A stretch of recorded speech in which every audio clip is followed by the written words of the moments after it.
Welcome to another episode of Inside the Briefcase. I'm your host, Rocky Giglio, and on with me today is a very special guest, Eric Fourrier. And Eric, I'm super excited to have you on. I've been watching a little bit of what GitGuardian has been doing. You're now CEO of that company and have been just leading the helm there. Lots of good, exciting news. I know we'll get into some of that today. But Eric, first say hello and tell us a little bit about GitGuardian. Yeah, so hello, Rocky. Thanks for having me. A couple of words about GitGuardian. I created the company almost was I think 7 years ago. I'm an engineer by background. Actually, I'm an AI engineer. Before it was cool. I studied with a lot of people that are now at OpenAI, DeepMind, or even in France at Mistral. I was a data scientist myself and realized, a lot of data scientists and engineer who are not managing like secrets. So when we talk about secrets, we talk about API keys, database credential, username, password. And, 7 years ago, like they were like embedded it in the code. It was all over the place. I was finding like, AWS root credential in Jupyter Notebook from the work from data scientists. And I was a data scientist in the US. And when I came back to France, I decided, okay, like I wanted to do a small project. I was a machine learning engineer myself. So I say, okay, like what type of data can I analyze? So I started to create this small MVP, which was very simple. So I decided to analyze all the open source code on public GitHub as probably one of the best like data set of code in the world, and trying to see if like people were actually leaking like this database credentials on public GitHub. And we started like this in the early days, scanning public GitHub in real time. We were finding 300 secrets a day.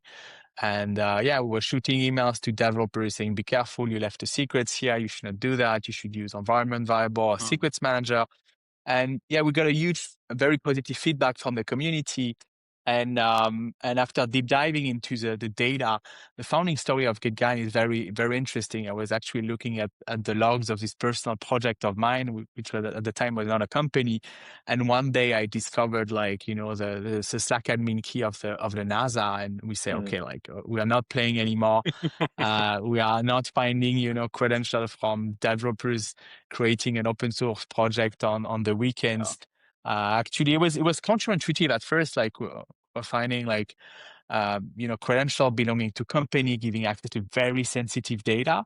And so after that, realized there was a real problem and that needed to get solved. So we created a company, and the interesting story is like we were two engineers from France, so we had no idea how to sell, and the European market was not mature at all. So like especially in Europe, and I'm French myself, so it's hard for me to say it, but it's the truth. Like companies are, especially large companies, they are like, they are 5 years late in terms of technology compared to the US companies. So nobody understood what we really did and the threat we were uncovering. And the funny story is like the first customers of GitGuardian was a US company, and they actually came to buy. So the story is really interesting. So one day we receive an email from a company. It's a company that's do research against cancer in the US, and they said, okay, we received one of your emails saying we leaked AWS like credential. It was our root, AWS credential giving access to all our infrastructures. And one attacker actually found the secret and actually launched. At the time, they were pretty nice. So they were just launching, using like EC2 machines to mine Bitcoin. We were not doing ransomware at the time, so they were nice hackers. But so they got a huge AWS bill, and they were like, okay, we received your email, but we want to renew your service, but we cannot find the contract. And the reality, like, we had no product, we had no contract. So basically, in a couple of days, we built the product. We actually, we created a contract, and we sold like to this company for 20, I think it was 20K or 25K at the time, which for us was great. And from there, we're like, oh, that's great. We can sign customers from France in the US. And from there, we build a very strong like inbound lead machine based on on brand based on our developer community. So, we were sending 300 emails a day, having 80 signups from developers, receiving a lot of support from the open source community. And yeah, from this size project, like that actually it's still running today. We call it the Good Samaritan, to the fact that we send email to developers that keep secret. And it's actually now the GitGuardian has become, like a couple of months ago, the most installed application in the world on the GitHub marketplace. So we have 500,000 developers using us. So the simple project has pretty grown since there. So, and yeah, as a company, we grew a lot. So we released several products. So the first product was being able to find secrets leaked on public GitHub. After we scanned internal code bases, so GitHub, GitLab, Bitbucket. We expanded to being able to scan other data sources. So, finding secrets in Slack, Confluence, Jira, all the secrets leaked everywhere. And I will say, yeah, we've worked a lot also on helping our customers fixing issue. As I always say, is detection without remediation is just noise.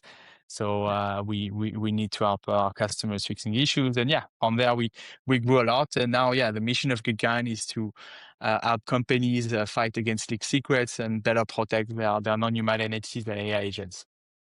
Love it. Yeah, what a great story. I mean, it's really fun when you hear these stories of like, oh, we had, we built this thing, we didn't even know if it was going to work, and then we threw it out there, we started finding results, and then somebody asked to buy it. I think a lot of people um, would love to find that secret sauce, right? You go to, and you're in school for business and they're like, oh, you got to do this and you got to research the market and you got to do that. And you're like, hey, we Yeah. just built this thing because I needed it. And so thought it would be cool to see what it would find. And yeah, cool. Great story, man. Congrats to you. And, that's a lot of fun to see just the explosion of that. I mean, even 500,000, you said about 500,000 users and Yes. GitHub. Yes. That's amazing.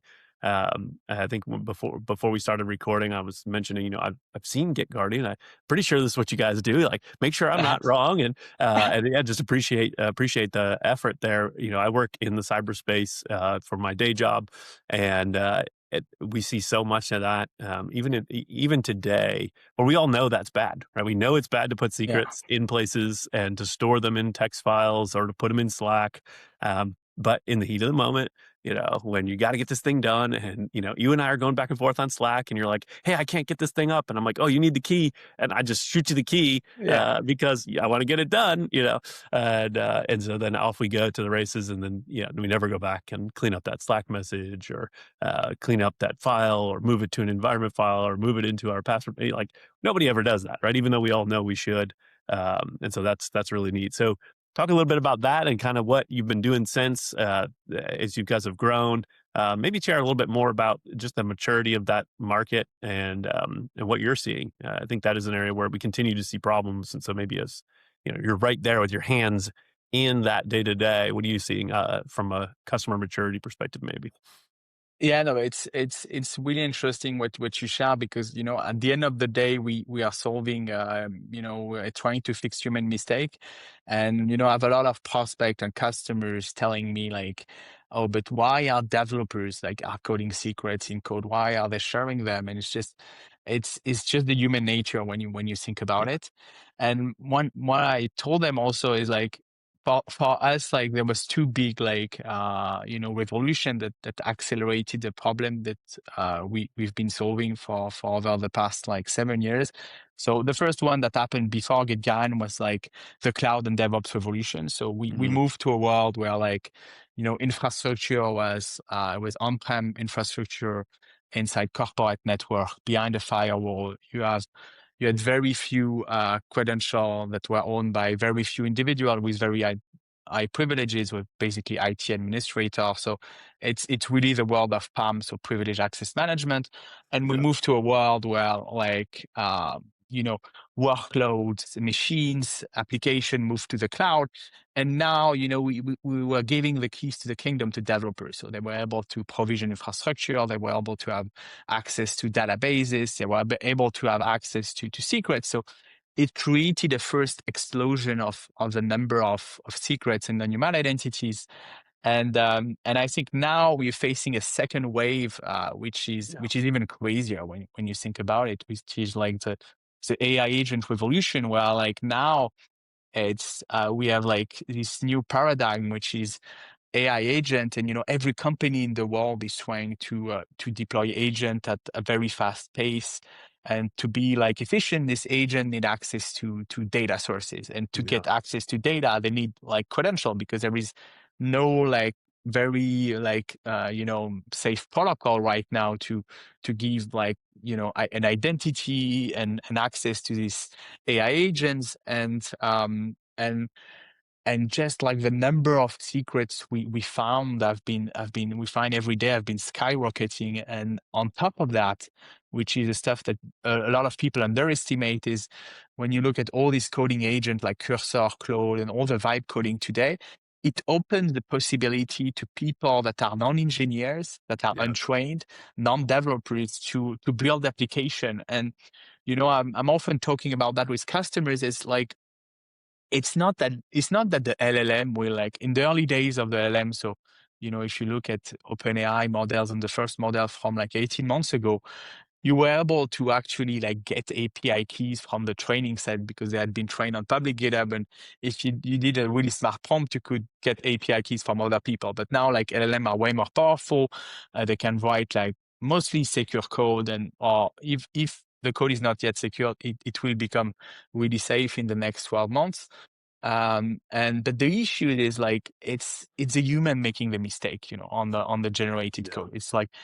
It's like the untrained person that's not a developer, that has no idea that putting a secret in the code or exchanging a secret on Slack is a problem, that will actually do it and create the vulnerability. And now these people have like superpowers, and there is no real security tools and security guardrails in place to secure them. And that's our next challenge also at GitGuardian, is like how we can design product to safely secure AI agent, both from where we come from, which is like better protect them against attackers trying to get access to secrets, but also you cannot secure what you don't see. So we need to give visibility to our customers, to the number on your human identities, number of AI agents, how they are using them. Are they like overprivileged identities? Is it a risk if an attacker enters into a space? And that's what we've seen it a lot, I would say, over the past like 6 months, with especially Yeah. the Shah Yunus attack. Is like developers' laptop, and even now the laptop of any employee that's writing code and that has access to data sources is a target, and attackers are looking for secrets. Credential abuse became in 2025 the number one vector of attack. Yeah. But deeper than that is like, even if an attack starts, it can start with a software supply chain compromise. We have seen this with compromised NPM package, compromised VS Code extension, compromised like skilled and Cloud code. When you look at this malicious extension, like what they will always do is they will try to steal secrets on your laptop. So at the end of the day, if an attack starts with phishing or software supply chain attack, the second phase is like, okay, we're going to scan for secrets and to look to elevate privileges. Yeah. And that's for why at GitGuardian we strongly focus on depth on the subject, on secret security and non-human identity security, because it's such an easy attack, and it's very easy to do, and it can create really big damage for companies. So for us, it's our number one priorities, and we are secure on our customers in many ways. So finding secrets on public GitHub, finding secrets in their internal sources, building an inventory of their secrets manager and non-human identities. So when we actually find a secret, we can give to our customers a way to fix them and remediate them. I always say like detection without remediation is noise. So we actually need to fix the issues, because enterprise, they know they have problems. They want a solution to the problem. And that's a bit the secret sauce of GitGuardian, is like we really focus on the high critical incident. And for them, we really try to give our customers a path to fix them and to remediate them. Yeah. You hit on a few different things there. And I think in your first example, you said that customer came and said, "Hey, we want to buy this. We have some hackers. We found this," and you call them nice hackers. And I think those days along with the challenge of vibe coding, right, which you hit on, and how that is exploding all over the place. Extensions, I mean, you name it, right? Agents are taking over, and I think they will, and they need to, right? There's a lot of opportunity there, which is great. So all your, all these developers, our users, everybody's going in and trying to build something to make their job easier or launch the next GitGuardian. They're trying to build these things. But I think also the days of nice hacker are moving on because of the same thing. You could go in. I saw an article this past week where there's a agent that will do penetration for Yeah. you, and you just tell it like, "Hey, go try to get into GetGuardian," and it does all the research, gets in there, finds as much as it can. So the days of a nice, let's call them nice hackers, right, where they came in and they just wanted to mine some Bitcoin. Um, I think those days are also behind us. I mean, yeah, sure, that's still going to happen, but the agent is going to go as far as it can go. And so it's going to get as many credentials as it can get. It's going to steal as much data as it can steal. And so there's also this element of this, what you guys are doing becomes that much more important to stop that before it starts, right? We got to get these credentials protected so your data doesn't end up, sucked into all of these things, right? And so, yeah, just really interesting to watch where the market's going and just to think about that challenge. You mentioned the human element, right? As we continue to try to vibe code and do these things and experiment with AI, that you got a business analyst who's never talked about cybersecurity or thought about cybersecurity, and then they go, "Yeah, cool. Check out this thing that I built that pulls all of our financial data and does this cool analysis and builds this great cool chart, right?" And out comes this thing, and all you guys, you want to use it, and they share it out to the world. And here along the way, they put in some very sensitive data or secrets. Or their username and password, right? And so all that stuff gets thrown in there by folks that developers, I think, have gotten a lot better. I mean, if you go back, you mentioned the DevOps cycle, right, where we started that Yeah. on that path. And in the beginning, I remember a lot of pushback around, do I want to bring the security guy in? He's just going to say no. He's going to slow us down. You read Gene Kim's novel, I'm sure, right? And so there was that office of no, and I think a lot of that has matured, and customers know that that's good practice is to bring security in early, and so we're seeing that. But even there, the folks whose job it is to do that every day still struggle to do it just because of the human element of pressures and different ideas and timelines and all that, right? And now bring in a whole bunch of folks who don't have to think that way, have never had to think that way, and we've got a problem where this is going to multiply, not necessarily get better, right? Yeah, it's a very good point. I think the um, AI agents are superpowers for the attackers for sure. And the reality is, like I always said, that it's always easier to attack than to defend. It's Yeah, it's like it's like in real life. It's always easy to destroy value, and it's very hard to create value.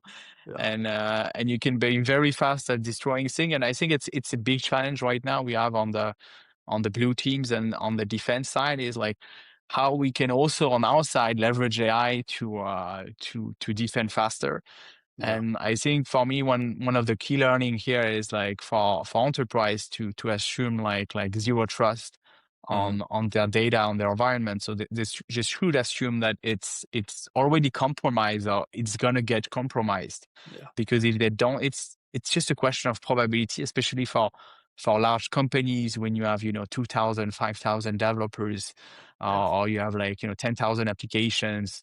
I don't know how many AI agents. Like there will be one that's open to the internet. There will be one credential that has links that give access to yeah, a GitHub repository, and from there you can move laterally and steal other secrets and really penetrate into the whole infrastructure of a company. So it's just, yeah, it's scary, but you should assume for the worst and be prepared on the defense side.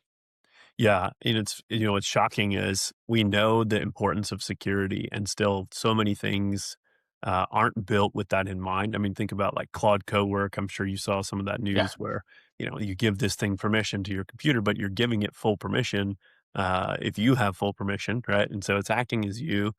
You open up this world of vulnerability then just because of that. And then multiply that across these large platforms. I was doing a project um, in Microsoft 365. And in order to give an agent access, you had to give it read write permissions. You had to set these permissions inside the thing, right? Well, the default and the only option is read write all. So you had to give it read write permission to all of your SharePoint, which is OneDrive, the whole 9 yards, right? So you've got this agent that's supposed to have access to just this one site, but you can't do it at that level. You got to do it. You got to create this identity and Entra ID that has read write all, right? And then good luck trying to secure that, right? And so that's, I mean, that's a major enterprise, Microsoft, who's got this just kind of default. We're going to trust this endpoint because you said it's okay. And in order to get work done, I have to go in and give it that permission, right? And that's a real problem. Whereas the industry, I think, needs to figure that out. But also, that means stuff like GitGuardian are super important because now I've got this key and I've got this agent that has access to this thing. And is it doing what it should be doing? Is that getting shared, broadly? Did it leak? Did my credentials leak? Did my secrets leak? All that kind of stuff that give me access to that read write across the entire organization, right? So that stuff becomes really critical.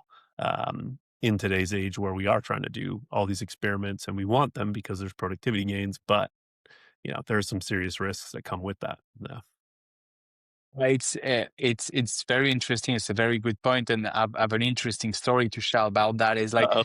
you know, yeah, no, yeah, it's a very very interesting story because like Yeah. 2 years ago, on our space on security and secrets management, there was a new kind of a new idea which is a very good idea in terms of security, which is kind of like we should move away from like static and long-lived credential, and then we should Mhm. only have like short-lived credential and short-lived API keys, which limit the risk of getting breached and getting hacked, which is very true.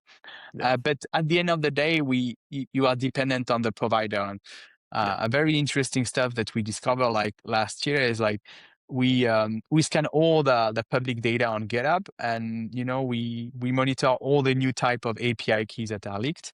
And in 2024, so that was just the rise of the huge rise of OpenAI. So we were monitoring in real time on public GitHub how many OpenAI API keys were Mm. leaked. And in a couple of weeks or months, OpenAI became the most leaked key on public GitHub. And Wow. what's very interesting stuff is you can correlate like the Yeah. number of API keys that have been leaked with like the popularity of a service. Yeah. And on top of that, it was exactly what you shared with Entra ID in the early days of OpenAI and even today. Like when you created an OpenAI key, it was like a long-lived key. You had Yeah. no expiration date, and it gave access to your whole OpenAI account, both Mm. like in just calling the API, but also calling your different file that you put in, the different models where you had like that was trained on maybe enterprise and company data. So like I think, and it's stuff people like a little bit neglect is today in today's world, like especially with AI, we deeply favor like velocity and speed Yeah. over security. And another like interesting data point, I think you mentioned like about like cloud co-work and cloud code. You had exactly the same with like the open cloud revolution Yeah. or on the marketplace of skills. Like a simple analysis, you discovered that I think it was 12% of the Mm. skills on OpenClaw were malware. It's crazy. Yeah. Imagine you are on a marketplace of plugins, or you are on a marketplace of open source software, and like you have more than one chance. If you have 10% more than 10% chance if you download something that is going to compromise your computer. So I Yeah. think we're in a world where like it's becoming like very important to favor security, because also a lot of vendors have chosen like just to provide the most easiest tool to use, and Mm. and usually they are the less secure. Yeah. No, I think you nailed it, right? Is the driver for all of this is we want to innovate, right? And we want to experiment. And again, it's that human nature problem, right? We know that this is bad, but we also just really enjoy it, and so stuff just goes out. I mean, these companies that are building platforms, like you mentioned, OpenAI in the early days, keys go out, you get a key, it lasts forever, no expiration date. Like had they sat down and thought about that, they probably would have said, "Oh no, that's bad, right? We don't want to do that." But in an effort to get this project shipped and get the Yeah. code out there and make it accessible, like no one thought about it. They just shipped it, and of course, they've come back now and made changes there. Um, but that's the reality of building a product and bringing it to market. I'm sure you have your own stories from. I mean, you mentioned it, right? You found a whole bunch of your stuff floating around when you tested your own code, and so that's just the reality, and which means there's just vigilance needed, and you got to constantly be looking and scanning. And of course, in the world of AI, we can't do that on our own. We've got to have tools like GitGuardian to help us do that at scale. And so, I guess as we get towards the end of our time, uh, tell us a little bit about how customers can find GitGuardian and maybe what they should be looking for. Different tiers. I mean, what all are you doing? And then maybe to wrap it up, what's next for you guys? Yeah, that was a great question. So first, like I think the most important part is GitGuardian started as a product for developers. It's still free Mm, for individual developers. I'm an engineer myself. My background is software engineering. I have not a big background in security. I learn all of the things. So, Giga is it's an open product. Anybody can try it. love And it. I think it's very important for companies and for our mission. Like it's a problem that any company has today. So they need to be able to try our solution. So you can go on the GitGuardian website and just sign up. You don't even need to talk to sales. You can just try, and Nice. after, like, the sales team can upgrade and give you a longer trial. But yeah, it's so that's how you test GitGuy. And for us, what's next? I think it's what we talked during the podcast is about, like, the next stage of software development, and is about AI agents. And it's deeply rooted in our DNA. So we come Yeah. from a developer background. We have a huge developer community. So we want to empower dev to be more productive with coding agent, and companies more productive with AI agent. But we want to give them a way to do it safely, and to do that, like, the most important step is like how we can give to this AI agent secrets in a secure way, and consider them as, a new type of identity that needs to be secured. And Yeah. currently, like, the current vendor, the current identity vendor, have designed a solution for human identity. It has not been designed for what's coming next. Yeah. And we think, yeah, GitGuardian is very well placed to tackle this problem. Love it. And I think you guys have some new funding sources to help you get that done. So that's super exciting. And anybody that wants to try it out, we'll make sure we put a link down in the description of this episode. So you can click that link and go try out on your own, especially individual developers. If you're experimenting with AI, please, please, please, put this in there and use this tool to check your code and make sure you're not leaking your secrets.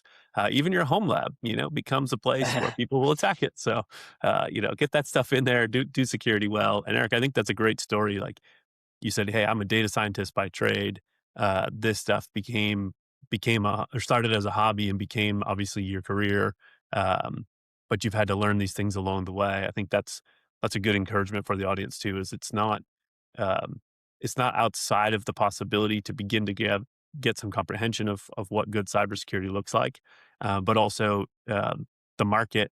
I mean, if you Get Guardian, you guys are doing this. There's a lot of other players in the security space that are trying to help solve these challenges, and so partner up with good companies like Get Guardian, and you'll go far in protecting your data and protecting your organization. So, Eric, thank you again, man. Appreciate you coming on, and I guess it's afternoon there, so I hope you have a good evening. Enjoy the rest of your day, and I love that background, by the way. Like that's beautiful architecture. As soon as you joined, I was like, oh, he's in France. Like that's beautiful.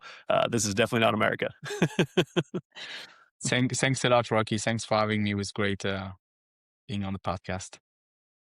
Thanks, Eric.